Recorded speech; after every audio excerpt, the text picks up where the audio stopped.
നിലമ്പൂരിൽ 15 വയസ്സുകാരൻ അനന്തു ഷോക്കേറ്റ് മരിച്ച സംഭവത്തിന് പിറകിൽ ഗൂഢാലോചന നടന്നിട്ടുണ്ടെന്ന് സംശയിക്കുന്നതായി എം വി ഗോവിന്ദൻ മാസ്റ്റർ.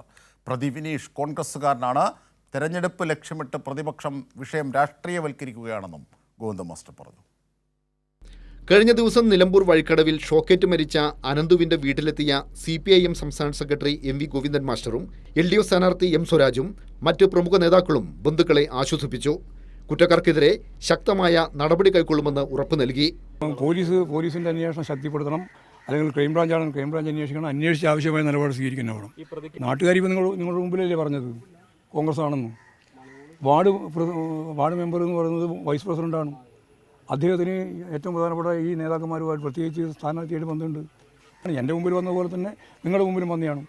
സംഭവം മുഴുവൻ എല്ലാ ചാനലിലും കൃത്യമായി കാണിച്ചിട്ടുള്ളതാണ്, എങ്ങനെയാണ് സംഭവം നടന്നിട്ടുള്ളത് എന്നുള്ള കാര്യം.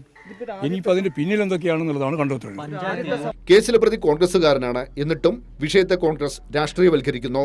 മാത്രമല്ല, ഈ വാർഡ് യഥാർത്ഥത്തിൽ പഞ്ചായത്ത് വൈസ് പ്രസിഡൻറ്റിൻ്റെ വാർഡ് കൂടിയാണ്.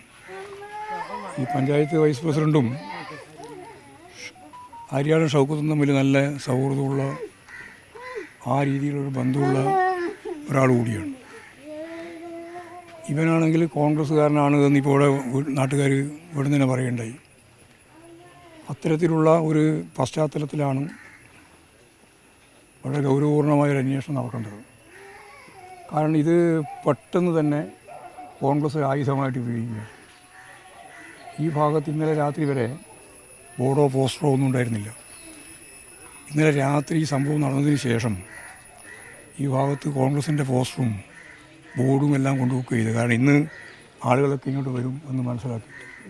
അപ്പോൾ ആസൂത്രിതമായ രീതിയിലൊരു പദ്ധതി ഇതിന് പിന്നിൽ നടന്നിട്ടുണ്ട്.